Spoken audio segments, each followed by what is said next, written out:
As we scale these new generative AI features like this in our search results, we'll continue to prioritize approaches that will allow us to send valuable traffic to a wide range of creators and support a healthy, open web. In fact, we've sent more traffic to the web each year than the year prior. Did you just hear that? We've sent more traffic to the web each year than the year prior. Why would someone say this on the launch of an AI product demo? Do you believe that he is talking to you? No. Before explaining, this is the launch of Google's new generative AI Bard, made up quite recently after the assault from ChatGPT for about 2 months and laying off 12,000 employees. Google released Bard on February 6th, just a day before the launch of Bing's ChatGPT integration. It was a disaster. Twitter went crazy. It's a mistake which cost them $100 billion. But why such a hurry? Doesn't a good product take decent amount of time to make? Would you believe if I say that Google made this bad demo just to satisfy few people? Who are those few people? Why would Google take such a risk? Can Microsoft's Bing really have an edge over Bard? Let's find out. Last November was a typical month for Google's top executives, who were planning their annual vacation. Most tech companies would have code freeze by second week of December, just before the holiday season, and employees would be in a mindset for relax and spending time with family. Suddenly, an ambush. November 30th, 2022, the launch of ChatGPT. This was a planned attack by Microsoft on Google, who has been collaborating with OpenAI for a very long time. I mean, just look at the timing, right before the holiday season. Ever since ChatGPT was launched, Microsoft's announced about the integration of ChatGPT with Bing and Edge browser to provide a user experience better than Google search. Microsoft planned this several months ahead and not in the last 2 months. Meanwhile, inside Google, there was chaos. Google called its founders back, fired 12,000 employees, and reluctantly started working on its own AI chat feature, Bard. Notwithstanding the pressure from press and social media, Google immediately took a version of its already developed AI service, Lambda, to an experimental conversational AI chatbot, Bard. And it was demoed just a day before the planned launch of Bing's chatbot demo. But why in such a hurry? Who are they trying to please? In the demo, which was posted by Google on Twitter, a user asks Bard, "What new discoveries from the James Webb Space Telescope can I tell my 9-year-old about?" Bard responds with a series of bullet points, including one that reads, "JWST took the very first pictures of a planet outside of our own solar system."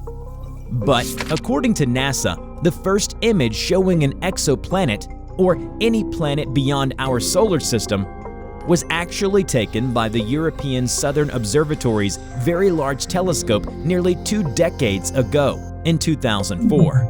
Busted. Just like the saying, haste makes things waste. The demo was a disaster. How could Google post their most ambitious product demo video with a wrong result? Didn't they check it? Twitter started ramming with Google's inability to compete with ChatGPT. In fact, the rest of the demo was more like a year-end appreciation than a product launch. We just took our next big step by opening Bard up to trusted testers. What qualifies for a trusted tester? Now, the next part is interesting. In the so-called demo, they actually pointed out problems inside current Google search. Oh man, that is self-inflicting. Why would you point out your own mistakes when you don't have a proper solution to replace? On the other side, Bing showcased its newest product based on ChatGPT. It was a grand success. Bing AI Chatbot is a superior version of ChatGPT with generated data from search results. The chat functionality allows you to summarize results and even produce references for that, which is phenomenal and a feature better than ChatGPT. Now you can verify the authenticity of the generated content by checking the reference. This is a big change to the way users search for information, and soon we can see people staying in chat for a longer time. They even added a new tab to easily access this feature. Also, the ability to interact with search results provides us with endless possibilities. For examples, if you are a tech worker searching for a job, you can use Bing to ask for insights, opinion, and salary about companies. Construct a cover letter. Practice coding for your interview, all in a single chat functionality. Now that's a monumental leap from what Google Search can offer right now. From Microsoft's point of view, it has got nothing to lose. Bing is just 9% of the total market share and wholly surviving on Windows OS. I mean, realistically, who uses Bing? Other than accidentally clicking it, no one had real intentions in the past to check on Bing. But that all changed after the launch of new Bing AI on February 7th. The numbers of users for Bing and Edge grew considerably. In fact, many have joined the waiting list to test the newest feature from Bing.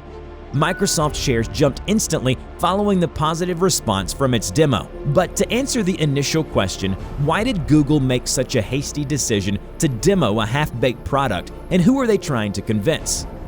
Remember the presenter saying, "We've sent more traffic to the web every year, each year, than the year prior."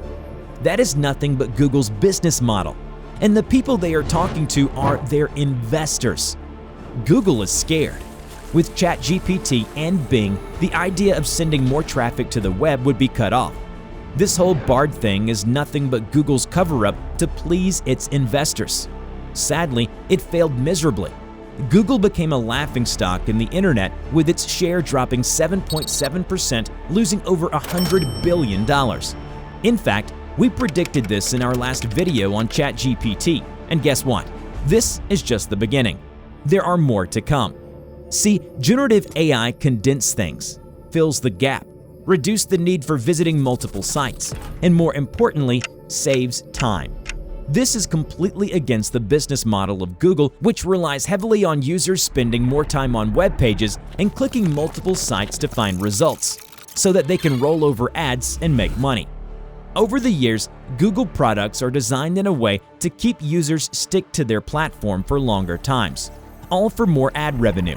Sam Altman bombarded this concept with his ChatGPT, and now Bing has taken it to the next level, where now users can play with more wide set of data, posing the biggest threat to Google in 25 years. Having said that, Microsoft has their own cheap tactics here too. Just to join the waiting list, you need to have a Microsoft account, Edge browser, and to speed things up, you are requested to install Microsoft Defaults, which is a desktop background changer, duh, along with the Bing app.